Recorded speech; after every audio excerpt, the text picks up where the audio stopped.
Hey y'all, it's Stardew Day, as you can tell. I've been playing this all day on my Switch, mostly in bed. That's why I haven't been recording. We're on day 16.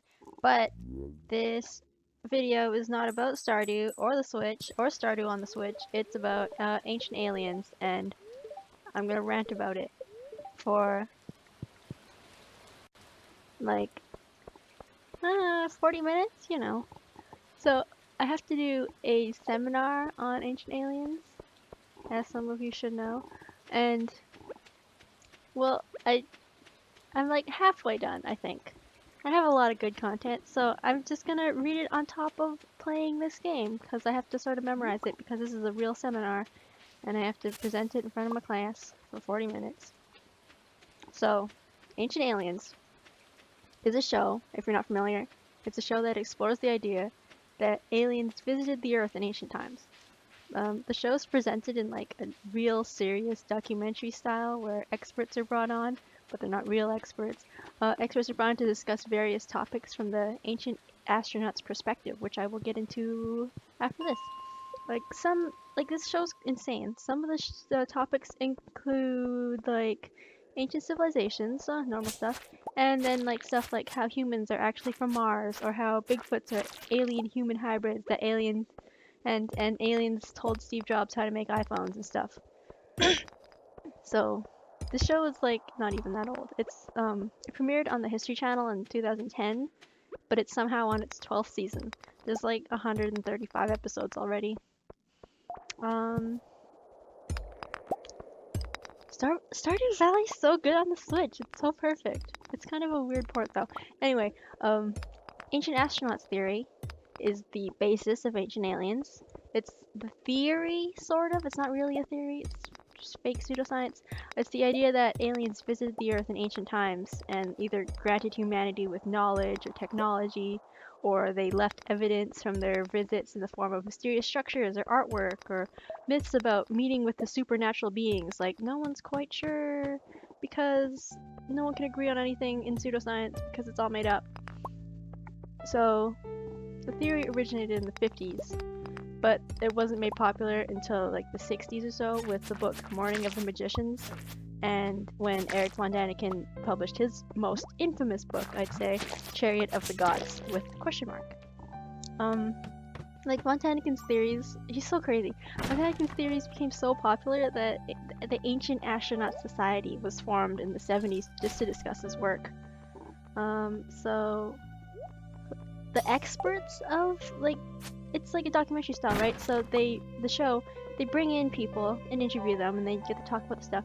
But the experts that they bring in are mostly self-published authors on books about aliens, and most of them are known supporters of the ancient astronauts theory, like Jason Martell, Philip Coppens, David Childress. Like, they're all crazy. But the craziest of all, Giorgio A. Tsoukalos, the aliens meme guy. He appears as an expert in nearly 90 episodes of the show Ancient Aliens, and he's credited as a consulting producer on the show. He doesn't have a background in archaeology or history, he's not an author really, and he's published no major works. Tsoukalos has a bachelor's degree in sports information and communications, and was like a bodybuilding promoter in the 90s. He also joined the Ancient Astronaut Society and started a newsletter called Legendary Times. On his show, or on Ancient Aliens, his title is Publisher of Legendary Times magazine, which... And von Daniken himself appears in almost 50 episodes, and he frequently references his own theories, his own work, including Chariot of the Gods. So, the assignment was to pick an episode of Ancient Aliens to discuss, and I picked Beyond Nazca, season 5, episode 8, aired around 2013 or so. Yeah, the show's been out for 3 years, but now we're on season 5. So the episode covers multiple theories on the creation and purpose of the Nazca lines in Peru, and they connect things like ancient flight, constellations, crop circles. Let me just introduce the lines themselves. The Nazca lines are like South Peru, there's this big plain, and there's a bunch of drawings in the dirt of like huge, massive birds and just straight lines and a bunch of geometrical shapes. It's pretty amazing, and I recommend you stop this video right now and maybe watch the episode Beyond Nazca, Season 5, Episode 8 of Ancient Aliens real quick, because it's 40 minutes long, but real quick. It'll help you understand my my seminar a little more. So, it's a rant. It's not a seminar, it's a rant. So anyway, wait, I'll give you a second. Well, I'll just hit these boxes and stuff. And when you're done, you can come on back. Are you done? Okay. So, the lines. No, the episode begins by describing the lines as intricate diagrams carved into the surface of the earth, which, if you remember, if you watched it, you'd remember. Well, first of all, the Nazca lines are not carved, but rather the top layer of reddish iron oxide covered stones that cover the desert are swept away and they reveal the lighter colored clayish lime ground underneath. So how do they stay? Because the Nazca desert is so dry and flat, it's resistant to erosion. Anything drawn into the earth there will stay. It's not carved in. It's just really misleading. Next, the Ancient Aliens says that the lines can only be seen from the sky and were therefore designed and were only meant to be seen from the sky.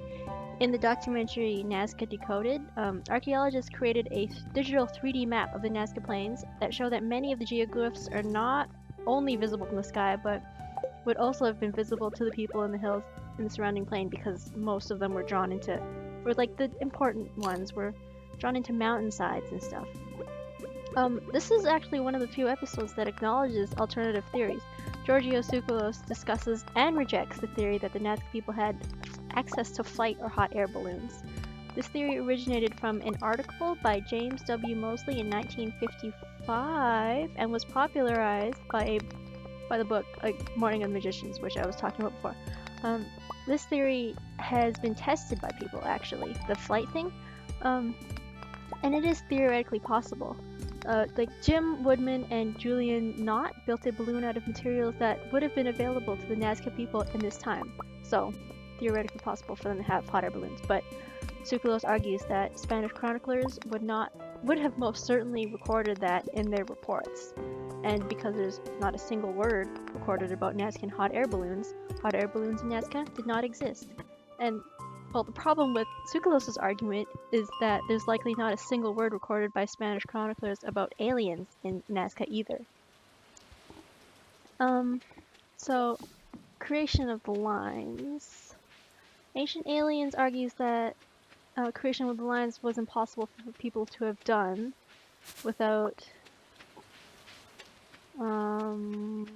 technology of flight. Yeah, so Childress states that the lines go on for miles perfectly straight throughout the desert, and Moulton Howe says that one of the bigger glyphs looks to be pressed down at least 24 inches.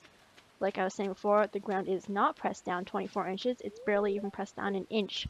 And the lines go, and Childress says they go on perfectly straight through the desert. They go on for miles, but they're not perfectly straight. I have this source, I don't know what happened to it. It was cited, and now I lost the site, so I can't say anymore because I can't find it. But, I read that they sort of veer off every few miles because the creation of the lines is simple, and Nickel describes one method in which poles are placed in the ground to mark where the lines go, sometimes connected by string as additional guides, and lines were drawn in like a giant connect the dots. I read somewhere, maybe it was Wikipedia, so I can't use this as a real source, that wooden poles have apparently been found at the end of the lines, which supports this theory, so... And, Houghton says that the more complicated pictures are, they were likely drawn from a scale drawing that was divided up using a grid and recreated square by square, like in those puzzle books. And actually in 1982, Nicola was actually able to reproduce one of the bigger, like, figures, the condor figure, to scale using this method without help from anyone in the sky. So, it wasn't flight. Next, the episode goes a little into Viracocha, the Incan creator god who had apparently commissioned the Nazca lines and glyphs in the remote past. I have no words. There's no way you can prove a god commissioned the Nazca lines. Like, I'll get back to improvable theories later. Next, the episode goes into Eric von Daniken's theories. So, He suggested in his book Chariot of the Gods that because the Nazca lines look like runways, they were used as landing strips for the alien spacecrafts to land on. Von Däniken came up with a new theory after the airships were debunked by Maria Reich, I think, who found that heavy spacecrafts would sink into the soft soil of the Nazca Plains. So, too bad, Däniken. And then this guy comes on, paranormal researcher was his title, Ken Storch, who asserts that the Nazca lines are visible from space and were meant to be a message to the aliens. If this was true, unfortunately for the Nazcan people signaling the aliens to return, the Nazca lines are in fact not visible from space. You can't even see them all that clearly on Google Maps, which is really disappointing because I wanted to do like a street view and like zoom in real close, but you know. Next the episode goes into constellations. It tries to like connect the geoglyphs to the constellations. Barr claims that the spider glyph matches up to the constellation Orion, with the spider's extended leg matching up to the star Sirius. This like an astronomy connection to the lines was proposed by Paul Kosak, a geologist who saw the sun set right over one of the lines once. But in 1968, astronomer Gerald Hawkins disproved this theory when he compared. Was it the 60s? I don't believe it. Whatever. I'll get back to that. He disproved the theory by comparing the lines to like a solar, lunar, and stellar alignment chart, and like very few of the lines matched up with anything, and he believed that it was likely that the lines that did match up only did so by coincidence. Look at Penny, she's the best. Why is she so good? She's got a plant, she's got her cute little desk, and she's a super cute teacher, and she's gonna get in there, take a nap in her bed. Alright, okay. Where was I? Astronomy. Yeah, so like just take a look at the spider if you remember back to the episode, and they showed that the constellation overlaid on top of the spider glyph. It looks like nothing. They could have overlaid that constellation on literally any of the geoglyphs, and I'd be like, oh, it looks the same to me. Like, and then after this part of the episode, they just pretty much stopped trying to put any evidence at all, or like trying to prove these old popular theories that I just talked about. I think they just start making stuff up after this. They're just absolutely grasping for straws here. The next one they do is El Astronato. I'm actually playing the episode in the background. I hope you can't hear it. The astronaut, El Astronato, and they say that's evidence that the Nazca lines are a message to the gods, I guess they'd say. Childress says that the astronaut is meant to be a depiction of the sky gods, but then he also says that it could be a representation of a person calling the aliens back. It's like, make up your mind, dude. The astronaut was originally known as Owlman and also just man, but it's actually a depiction of a fisherman, apparently. According to Colavito, Czech scientists found that fish were an important trade item in the Nazca Mountains, and because of the way fishermen, well, the fisherman was like drawn into the mountain like a billboard sort of thing to advertise fish trading. I should just go fishing. Why am I running around the mountains? I'm just gonna go fishing after this. Anyway, next one they do is magnetic fields and electric currents. Like, Von Däniken himself comes on to claim that there are magnetic fields under some of the lines, and that the ability to conduct currency was 8,000 times higher on the lines. There is no evidence of these claims, or at least I couldn't find a single thing about magnetic fields and electrical currents in the Nazca Plain. Colavito suggests that Von Däniken may be mistakenly referring to the magnetic anomaly in the Nazca Plate, which is a tectonic plate in the Pacific Ocean. And it's got like this, come on, this cat's in the bed and it won't get out. How am I supposed to sleep? Oh my god. Oh wait, I can just get in there. Okay, the Nazca Plate, which is the tectonic plate in the Pacific Ocean, which it has like weird magnet power because the magnetized basalt. Next, the episode goes into precious metals, and Martel claims that nitrates are abundant in Nazca, and that aliens could have been mining for these nitrates. As man, the saving times for these for this is insane. Anyway, um, yeah, nitrates as an energy source, and the Nazca lines were supposed to be a directional marker towards the nitrates. If this was true, wouldn't there be some sort of evidence there was an alien mining operation in the Nazca Plains? There's none. I think I'm spending too much time on the episode itself, so I'll just blast through the rest of the evidence. It's all bullshit. Oh, look at my farm, isn't it cute? Next they go into elongated skulls. This is boring. This isn't boring, is it? Because I'm presenting this in front of 20 people. I just realized that I'm sort of blasting through this. We're only about like 12 minutes into this recording. So, oh no, I might be running out of material for my presentation. I should rewrite some of it, or at least put another. Oh god. Well, next, the episode goes into elongated skulls. Yeah, skulls. Von Daniken suggests that the ancient Peruvians wanted to, you know, imitate the head shape of the extraterrestrials who visited in ancient times, like you do. But then Moltenhau contradicts him and actually states that there was somehow debate over whether or not skull binding was done in Peru at all. She even states that, what is it? She says there is not one single piece of cultural evidence that the Incas ever bound heads. What? There's so much. Like we had a whole class on this, and there's so much evidence that the ancient Peruvians bound people's heads. It's so well documented. What the hell is she saying? Anyway, the episode runs with like the no evidence skull binding lie and says that the skulls are somehow evidence of some kind of alien human hybrid race. That's how they got there. Alien human hybrids. Should I be watering this? I want to buy some potatoes. Yeah, I'm gonna go buy some potatoes. What else there? Cauliflower? No. We're on the 17th already. But then like the episode shows a picture of elongated skulls and then it goes to like, oh, maybe there were ancient skulls in Egypt too. But then when they show Egypt, they show a picture of one of those really tall Egyptian crowns, those super cool crowns. It's not a skull. It's so misleading. I'm like running out of material here. I don't remember any of this. Next is like Serpent Mound. The episode goes to Pleasant Hill, Ohio, and it tries to link this like mountain or it's like a hill in the shape of a serpent.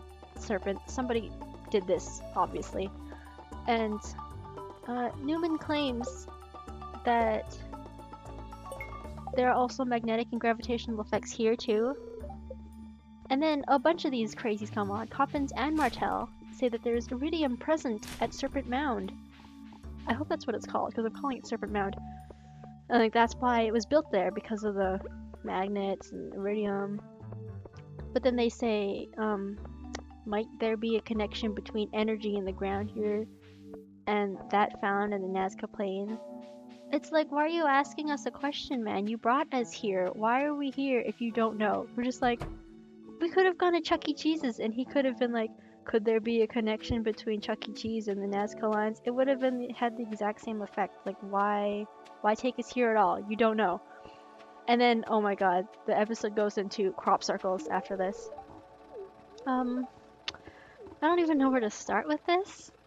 Martel says that the crop circles were created by some sort of energy ball that whizzed through the field, and all of a sudden there's an intricate diagram.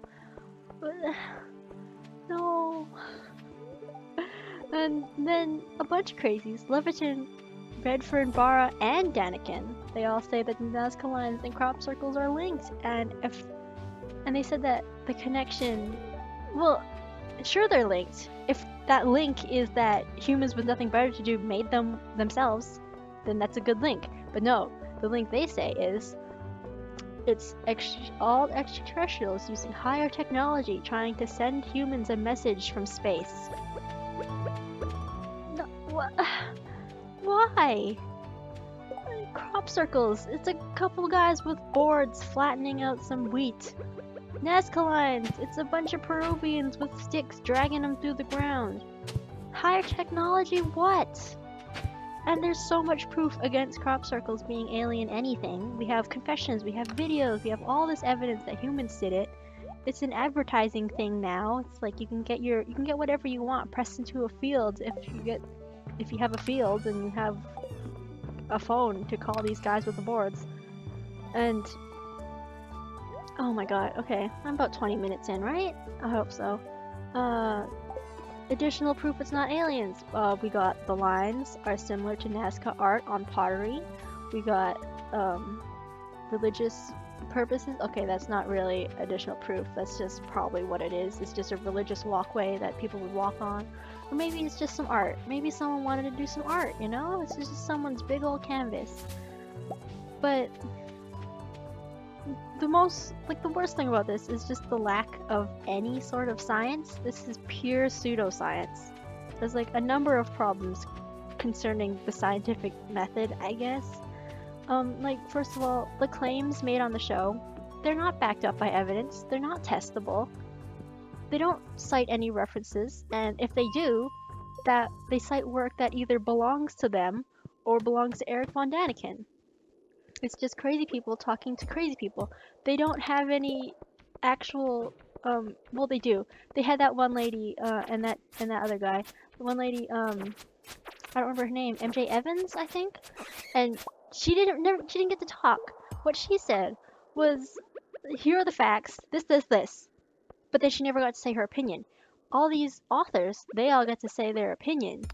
But she says her thing, and then she's gone. She doesn't get to say, there's no aliens. No one is there to say there are no aliens. It's always, there are aliens, and this guy says, there are aliens, and this guy says, there are aliens. There's no one to fight them on anything. It's just, aliens, aliens. And I guess that's why it's Ancient Aliens. There's no one to, not science show. Fuck these bats. Oh, sorry. Oh my god, look at all these rocks. We're getting to floor 40 today, I swear to god. And then like some of their information is just flat out incorrect. Like I said before, it's like, they're just wrong. They're just straight up wrong. Their facts are wrong. I don't think it's the same people on the show over and over again. They can't all be professionals, experts on every single one of these topics. I think it's just two guys in a room writing a bad script who don't read anything, who don't research anything. Like, these experts, they're just a majority self-published pseudoscience authors and known ancient astronaut supporters. There's like no objectivity at all in this discussion. They're all biased towards their own work, and they all want to believe there's aliens out there, so they talk about aliens. The show is also super quick to assume that aliens are responsible for everything. There's 135 episodes of this. You have a serious Occam razor problem here. It's like, oh, crop circles? Aliens. How fast am I talking? I'm like barely even... this has to last 40 minutes and I'm running out of information. I've got nothing else in my brain. It's just aliens right now. But yeah, unfalsifiable assertions. Aliens did it. Gods did it. Unavailable evidence. They don't have any evidence. Problems with Occam's razor. I went into that. What else is there? Not testable, can't be disproven. It's not transparent information. They're just like, what is this guy? He's impossible to beat. Just gonna run. He's following me. But yeah, their evidence is not transparent. They don't have multiple lines of evidence. They have like, oh, this one thing is here. That must mean it's this one thing. And if this real theory is impossible, then it must be aliens. That's their conclusion. So I really have to talk about how successful this show is.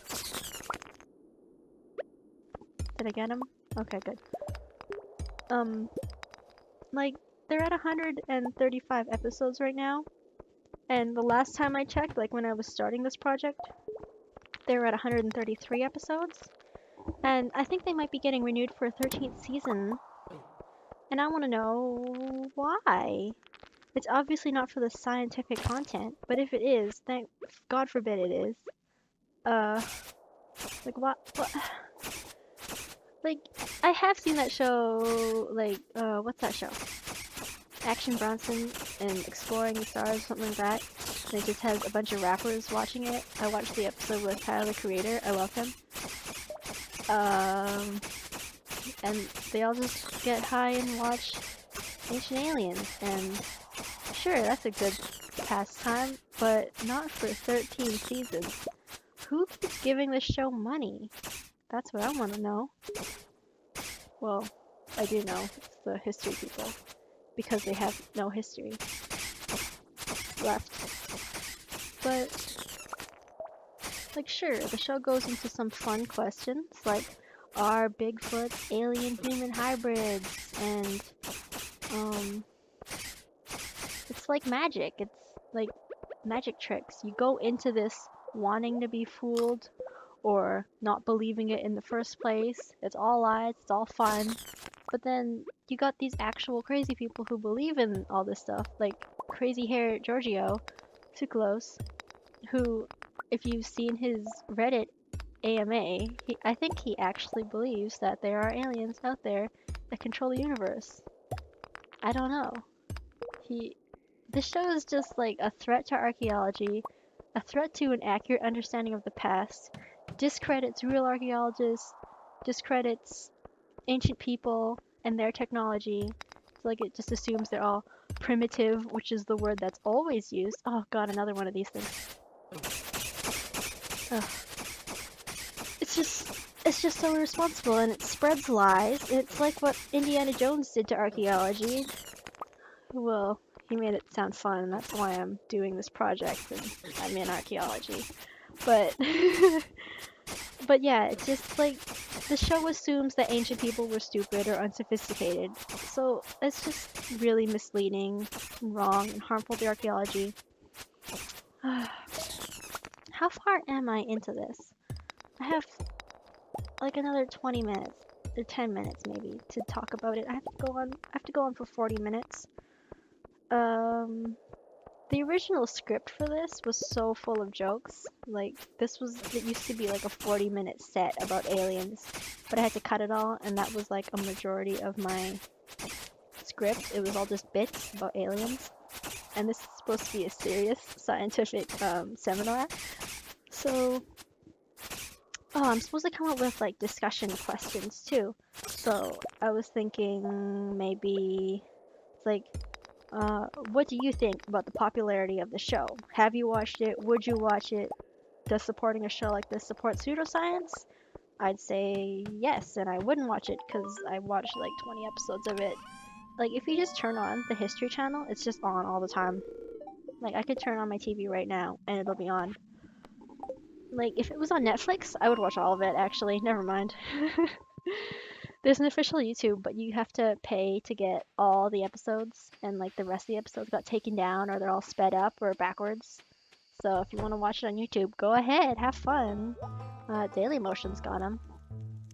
But it's like the show takes advantage of like the people who do believe it. The show takes advantage of the dumb people who believe it. It's like, you don't know anything about constellations. Let me prove it's constellations. You don't know anything about skull binding. Look at all the skull binding stuff. You have no idea what Serpent Mound is. This must be connected. It just takes advantage of that. So, yeah, it's a mess. But, you know what? I take back everything I said about... No, I don't. Everyone who watches it is dumb. I watch it. It's good. It's fun. I sort of get why. Okay, seminar over. Seminar over. It's just goofy sci-fi fun. Like, if you're not gonna actually be super into it, I guess it's a good show, maybe. The production value is high. You got a bunch of crazies talking about aliens. It's a fun time to watch with your friends, maybe. But like, if you're sitting in the basement taking serious notes, maybe don't. Maybe.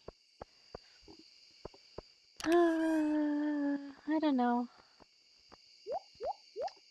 I should make this a series where I just read my papers and stuff over playing Stardew. It's like I'm not really reading anything right now, I'm just watching the episode and just talking. That's why it's not very good. I'm sorry. But I don't know, I could just like set up a iPad and just have it my papers scroll while I play. Cause like you don't really have to pay attention much in Stardew. You just do your crops, just chill out, have a fun time. It's just great on Switch, but I'm playing on the TV, so it's like there's no point. I was like all morning I was playing just lying on my back with a dog in my lap, just doing my crops, buying my stuff. I don't know. It's pretty good. The load times are brutal though. Why does it take so long? What day is it today? It's Thursday. Ugh. I want it to be Sunday. I'm like 4 or 5 hours into Stardew. I have no idea actually. I bought it right away at 9 o'clock. And I've been playing it all day instead of doing the rest of my project. Like I have to set up a PowerPoint. It's just a lot of work.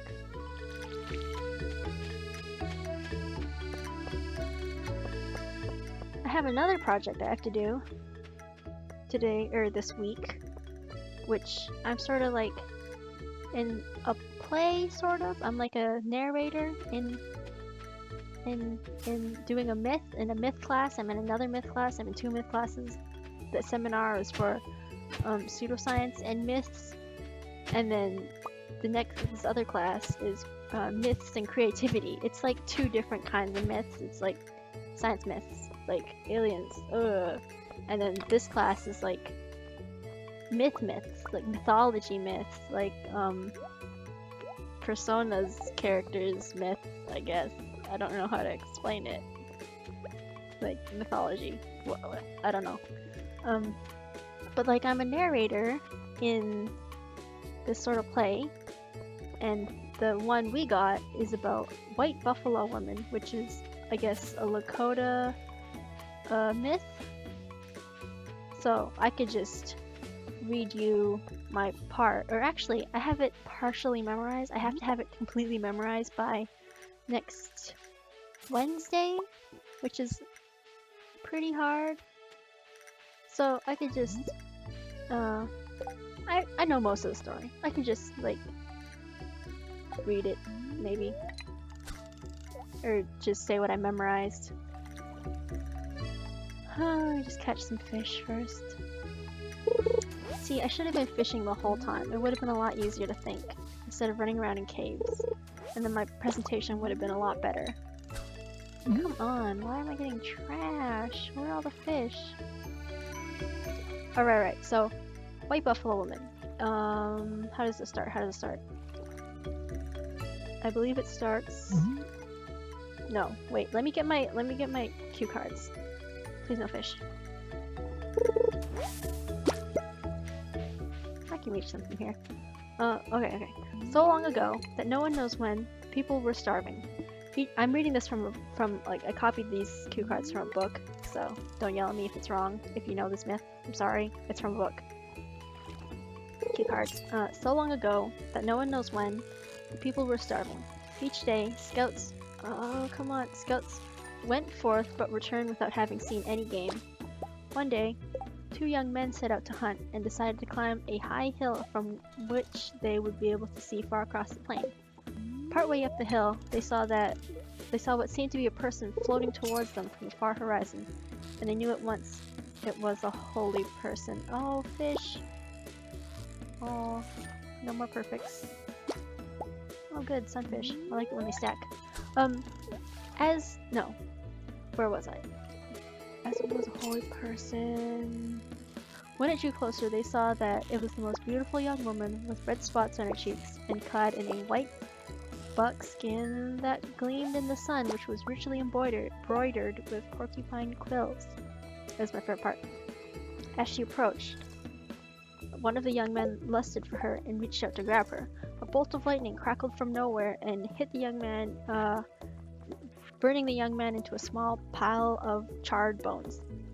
To the other young man, who stood in respectful awe of her, she explained that she was White Buffalo Woman and she would bring for his people some good and holy things from the nation of the buffalo.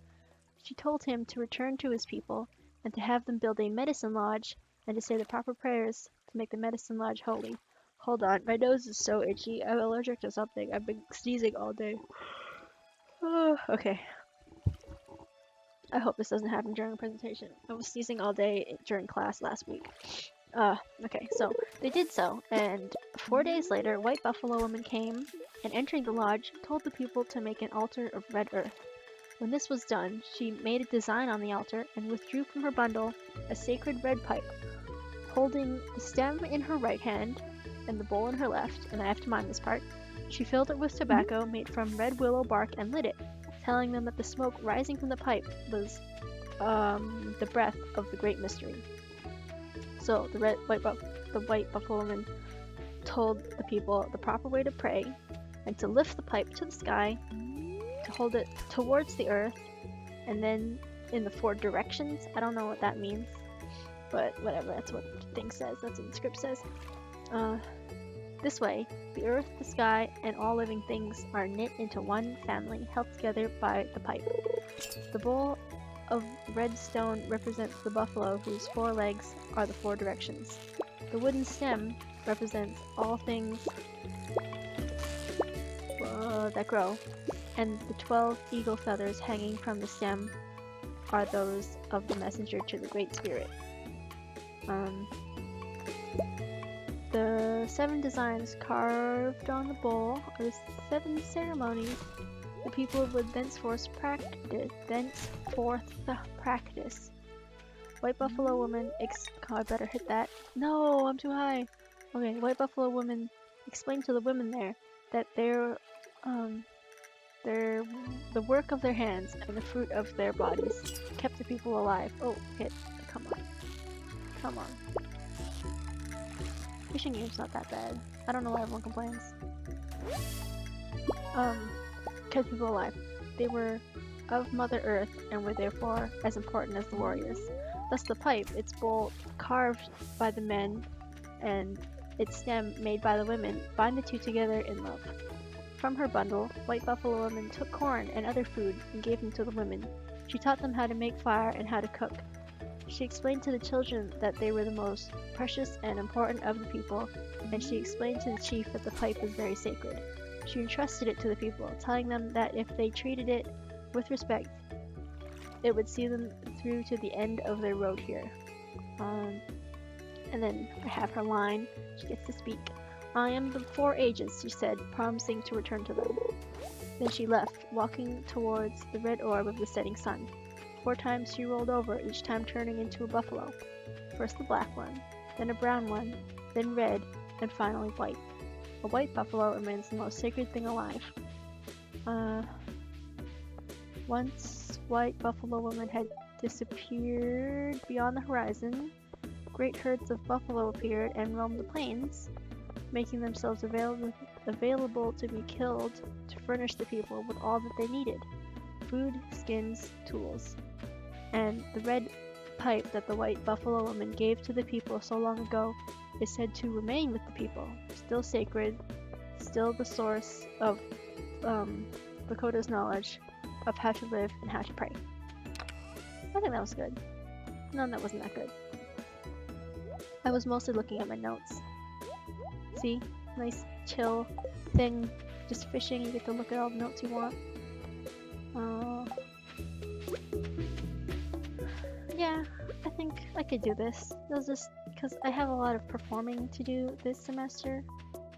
I have a French project coming up, so you can hear me talk about French movies while I do more fishing, I guess. Gosh, there's a lot of salmon berries. Gosh, there's a lot of salmon berries. Oh my god, I can make actual money today. It's like, you don't really need to make money your first year. Just chill out, just have fun. Except if you want to buy strawberries. Well, we already passed that. It's the egg day. Of course, I won the egg day. I'm the egg queen. I have the straw hat of egg wins. Oh, I have to upgrade my axe. I forgot. Yeah, I haven't played Stardew for a while, and I restarted. I made my cute little character with glasses, and I chose the monster farm just 'cause it looked neat. Oh, there she is. I can do my quest. There we go. But yeah, I think that's it for my homework. Did all my homework, did my seminar, did my play. I don't have anything else to do. My other class is, oh, whoops. Damn it, see what happens when I'm not paying attention? I eat dandelions. My other class is a French class. And we're doing just like general French Republic stuff. It's like, I'm learning so much about culture this semester. I didn't know French people were so into school. Like, school is the basis of the French Republic. I'd move to France if I had nothing better to do. I don't know. I think I'm out of things to say this episode, so let's just end it. Yeah.